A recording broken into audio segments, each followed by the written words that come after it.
আসসালামু আলাইকুম। আপনি যদি ডেইলি ১৫ থেকে ৩০ মিনিট সময় দিয়ে ইংরেজিতে ফ্লুয়েন্ট হতে চান, এই ভিডিওটি আপনার জন্য। Because in this video, I'll share with you two simple steps that are scientifically proven in order to be a fluent speaker. So, শুরু করা যাক। নাম্বার 1 হচ্ছে repetition. যদি more specifically বলতে চাই, সেটা হচ্ছে যে space repetition system. এখন হচ্ছে যে একটা ওয়ার্ড, আপনি word, sentence pattern, grammatical structures, তারপরে হচ্ছে ইডিয়মস, তারপরে হচ্ছে হোয়াটএভার আপনি ল্যাঙ্গুয়েজ রিলেটেড যদি আপনি শিখেন, সেটাকে আপনাকে রেপিটেশন করতে হবে।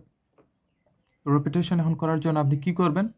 রেপিটেশন করার জন্য আপনাকে আপ যেকোনো একটা অ্যাপস ফ্ল্যাশ কার্ড টাইপের অ্যাপস আছে। আপনি প্লে স্টোরে যায়া ফ্ল্যাশ কার্ড লিখে সার্চ দিলেই এগুলো চলে আসবে। তো এই অ্যাপসের মধ্যে আপনি ফ্ল্যাশ কার্ডের মধ্যে এই ওয়ার্ডটা লিখবেন। ফ্ল্যাশ কার্ড মানে হচ্ছে যেটার ২ টা সাইড থাকে। আমরা যেরকম যেকোনো কার্ডের একটা পাশ আপনার দিকে থাকে, একটা পাশ ওই পাশে থাকে। তো এটা হচ্ছে একটা সাইড, এটা হচ্ছে আরেকটা সাইড। সো ফ্লিপ সাইডে আপনি মিনিংটা লিখে রাখেন, অথবা ফ্লিপ সাইডে আপনি আ জাস্ট ওয়ার্ডটা লিখে রাখেন। মিনিংটা হচ্ছে আপনি আ আপনার সাইডের দিকে রাখেন। তো এরকম সেন্টেন্সের ধরেন আপনি বাংলা জানলেন, সেই বাংলাটা আপনার দিকে রাখেন, ফ্লিপ সাইডে সেন্টেন্সের প্যাটার্নটা রাখেন। এটা কেন এইভাবেই কেন করতে হবে সেটা বলতেছি। এই ক্ষেত্রে আসে আপনার ডেপ deep a mental processing. Deep mental processing এর ক্ষেত্রে আপনি ধরেন, আপনাকে যদি আমি বলি যে আ "He can speak, let alone he can't run, he can't walk, let alone run." সে কথায় মানে হাঁটতেই পারে না। দৌড়ানো তো দূর কি বাত, মানে দৌড়ানো তো পরের কথা। এটা মিন করে এই যে let alone দিয়ে এই স্ট্রাকচারের সাথে। আপনি এই সেন্টেন্স স্ট্রাকচারটা যদি আপনার দিকেই থাকে, আপনি খুব সহজে রেকগনাইজ করতে পারবেন যে এটার মিনিং কি হবে। ঠিক আছে?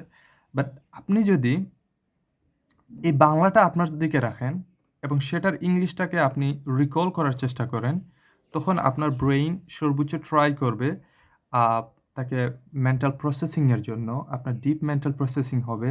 এতে করে আপনার ভিতরে এই সেন্টেন্স স্ট্রাকচার এ যখনই কথা বলবেন যে, সে তো আ পড়তেই পারে না, লেখা তো দূরের কথা। এটা আপনি আ মানে এটা যখন আপনি মিন করতে যাবেন, তখন আপনার কাছে ওই স্ট্রাকচারটা আসবে। He can't read, he can't read, let alone write. সে পড়তেই পারে না। আ লেখালেখি তো দূরের কথা। এটা মিন করতে।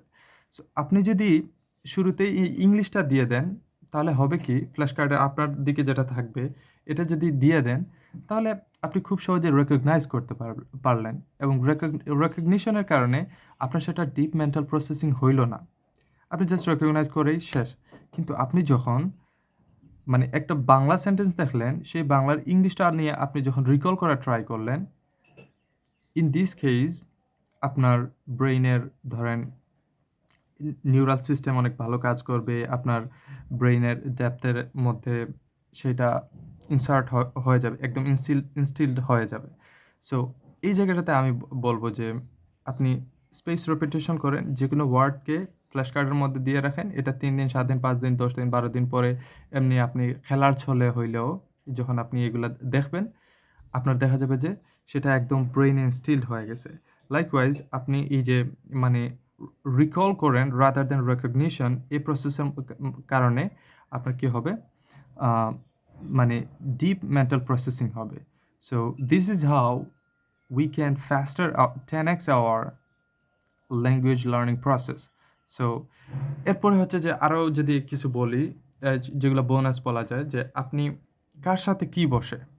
এই যে একটা রিপোর্ট, যেমন I এর সাথে do বসে। I do, I don't, he does, he doesn't, she does, she doesn't. এই সমস্ত ব্যাপারগুলা আপনি একটু মানে শিখে নিতে হবে। ঠিক আছে? এইগুলা হচ্ছে মানে যেকোনো সেন্টেন্স যেকোনো ল্যাঙ্গুয়েজের ক্ষেত্রে এগুলা হচ্ছে একদম ভেরি বেসিক। ঠিক আছে? তারপরে I এর সাথে am বসে, he এর সাথে is বসে, she এর সাথে is বসে, they প্লুরালের ক্ষেত্রে আপনার আর বসে, ওয়্যার বসে, তারপরে হ্যাভ বসে। এই জিনিসগুলো আপনি একটু আ আ শুরুর দিকে আত্মস্থ করে নিলেন। And at the end of the day আপনি সিম্পল সেন্টেন্স গুলাকে নিয়ে যত বেশি কথা বলতে থাকবেন, জাস্ট সিম্পল সেন্টেন্সের মধ্যে একটু যদি আ মানে কিছু ওয়ার্ড আছে like while, although, and, but এই সমস্ত দিলে কম্পাউন্ড কমপ্লেক্স করে ফেলবেন। So this is how language learning works. So I think you found this video is very helpful. আ আমি আসলে আমার ভিডিও খুবই থাকে। এত বেশি এডিট আমি পারিও না। যেহেতু আমি একজন solopreneur ধরা যায়। মানে সোলো কাজ করতেছি। solopreneur বলব না, মানে সোলো কাজ করতেছি। সো আ আমি আপনাদেরকে বলব যে এইভাবে আপনারা ল্যাঙ্গুয়েজ লার্নিংটা স্টার্ট করেন। যেকোনো কিছু আপনি যেকোনো ল্যাঙ্গুয়েজের ক্ষেত্রে শিখতে চান, সেই ল্যাঙ্গুয়েজে আপনি এভাবে ট্রাই করেন। You will be way better than you are thinking right now. So that's all. Thank you.